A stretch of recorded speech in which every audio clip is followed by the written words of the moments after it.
Gary Lineker, 62, has been defended by his friend, and frequent online sparring partner, Piers Morgan, 57, as he blasted the absurdity of Twitter users calling for the match of the day host to be axed.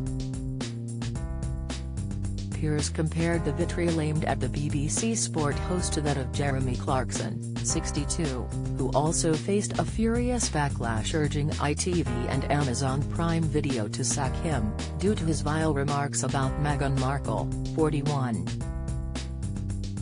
Calling out the hypocrisy of the same fans who defended Clarkson now being the ones who want Lineker to lose his job, Piers wrote in his latest column, "This whole Lineker debate is riddled with hypocrisy."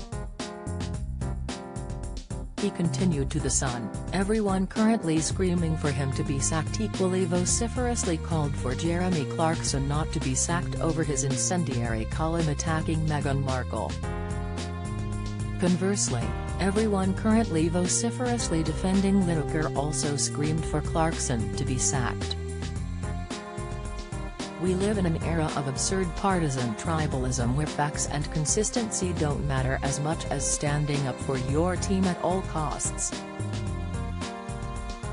Lineker's a woke darling, Clarkson's a right-wing hero, and that's all their followers care about." If Lineker had said he supported the small boats policy, his critics would have cheered him on and demanded he get a statue in Parliament Square.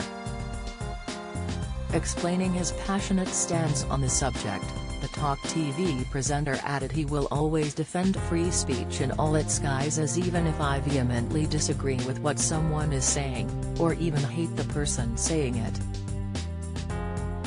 Gary has faced scrutiny this week after being accused of a lack of impartiality from a BBC employee over his tweets criticising the UK government for its new immigration policy, prompting some to call for him to be suspended by the broadcaster. It comes after the former Leicester City player compared language used in a video discussing the policy, by the UK's Home Secretary, to 1930s Germany. He wrote about the video, in view of his 8.7 million followers, there is no huge influx. We take far fewer refugees than other major European countries. This is just an immeasurably cruel policy directed at the most vulnerable people in language that is not dissimilar to that used by Germany in the 30s. Don't miss. Iconic astrologer mystic Meghan has died following a short illness. Latest, Nina Warhurst headed to work with son after forgetting to drop him off. Comment, Carol Vorderman causes a stir in tight leather amid countdown return, pics. Despite the criticism directed at the BBC over Lineker's comments, a BBC source has confirmed Gary Lineker will not face any disciplinary action over his tweet. They told the aforementioned publication, "We have spoken to Gary and he won't face any disciplinary action.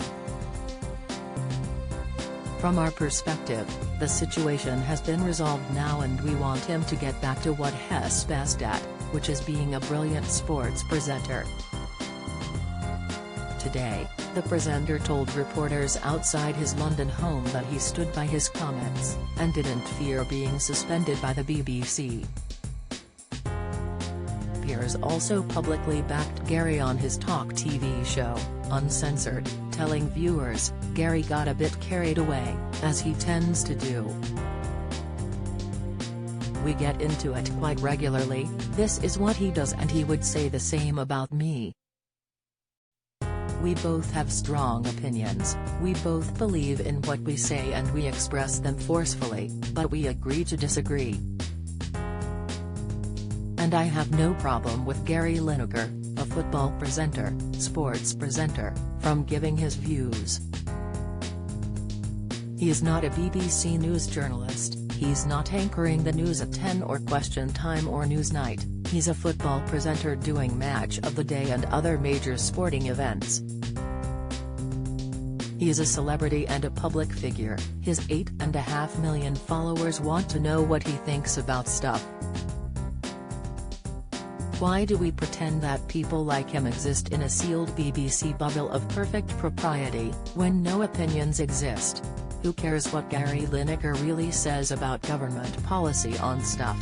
In the end, he's just a football presenter, and I don't mean that to denigrate him, he's very good at it.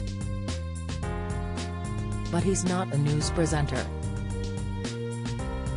So it shouldn't matter to the BBC's news output what he thinks about the migrant situation.